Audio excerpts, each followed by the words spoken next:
வணக்கம் தமிழர்களே. இதில் ஒரு சகோதரம் என்ன கருத்து போட்டிருக்காண்டா, ஈழத்தமிழர்கள் உங்களோட அரசியல் பிரச்சனை நீங்கள் பாருங்கோ, இந்திய அரசியலுக்கு நீங்கள் மூக்கு நுழைக்க விடாமன்ற மாதிரி கருத்து போட்டிருக்கார். இவர் கேட்குறது அறிவுபூர்வமாக கேட்குற மாதிரி கேட்குறார். இவர் மாத்திரமில்லை, இப்படித்தான் சில ஈழத்தமிழர்களும் இப்படியான கருத்துக்கள் எல்லாம் போடுறது தான். ஆனால் எல்லாரும் சேர்த்து தான் இந்த பதில் என்னென்றா, ஈழத்தில் பிரச்சனை துவங்கிக்க ஏன் இந்தியா அரசாங்கம் ஆயத்தை கொடுத்தது? அது வேற நாடு வேற பிரச்சனை போட்டு சும்மா இருந்துக்கலாம் தானே? இல்லை, சரி ஆயுதத்தை கொடுத்தீங்கன்னா ஒரு ஆளை கொடுத்துருக்கலாம், அப்படியும் இல்லை. அவ்வளோ இயக்கத்தை உருவாக்கி அவ்வளோ இயக்கத்துக்கு ஆயுதத்தை கொடுத்து அவ்வளோ இயக்கத்துக்கு ட்ரெயின் பண்ணி ஏன் எப்படி செஞ்சது? ஏன்னா அப்போதானே தமிழன் அடிபட்டு கொண்டு இருப்பான், அப்போதானே தமிழன் ஒழிஞ்சு போவான். இதுதான் வேணும் இந்திய அரசாங்கத்துக்கு, இதுதான் வேணும். அவனுக்கு ஈழத்தமிழன் என்று இல்லை, தமிழக தமிழன் என்று இல்லை, எப்படியாச்சும் தமிழன் அழிக்கணும். இப்போ இந்தியாவில் தமிழக தமிழனை எப்படி ஒடுக்கி தென்கோடி காண கொண்டு விட்டுட்டான், அங்கே தமிழை அழிச்சு கொண்டு இருக்கான், அது வேற பிரச்சனை.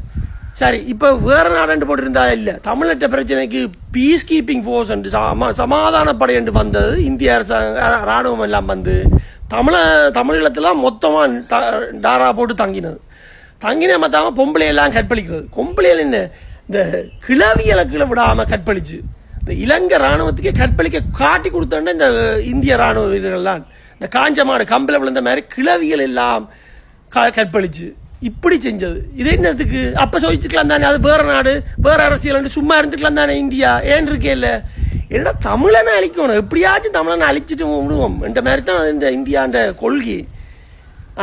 சரி, அது வேற முடிஞ்சுது. பிறகு வேணாம் பிரச்சனை வேணாம் இருந்தா 2009 தமிழன் இனப்படுகையை அழிக்கிறதுக்கு முக்கிய காரணமே இந்தியா தான்.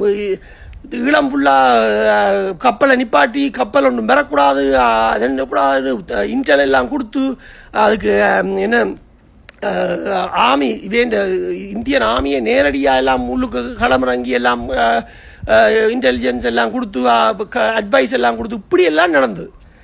அப்போ தமிழனை அழிக்க இந்திய அரசாங்கம் வந்து முக்கிய காரணம். அது இந்திய அரசாங்கத்தால் தான் தமிழின படுகொலை கையேறினதுக்கு முழு காரணமே அதுதான். அப்படி இருக்குது. சரி, இப்போவாச்சும் சும்மா இருக்கீங்களா? இல்லை, இப்போ அவங்க அண்ணாமலை வந்திருக்கார் ஈழத்தமிழர். ஏடா உங்களோட அரசியல் வேற, இந்த அரசியல் வேணா புரியறதுக்கு அண்ணாமலை எங்களை வந்து சந்திக்கணும், சும்மா இருக்க வேண்டியதானே. இந்திய அரசியல்ண்டா இந்திய அரசியலை வச்சுக்கொள்ளுங்க, இந்தியா வேண்டா இந்தியா வச்சுக்கோங்க. நீங்க எல்லாம் செய்வீங்களாம், ஆனால் ஈழத்தமிழன் ஒன்றும் காய்க்கக்கூடாதான். தமிழனா இருந்தா ஈழத்தமிழனா இருந்தா என்ன, தமிழக தமிழனா இருந்தா தமிழன் என்றா எல்லாம் தமிழன் தான், எல்லா தமிழனும் கேட்பான் தான் கேள்வி, அரசியல் கதைப்பான் தான். இந்தியா என்ற வடக்கன் என்ற ஆரியன் என்ற இந்த ஹிந்தி ஆக்கிரமிப்பாளனே தமிழனுக்கு எதிரி தான். அது தமிழக தமிழனா இருந்தா என்ன, மலேசிய தமிழனா இருந்தா ஈழத்தமிழ்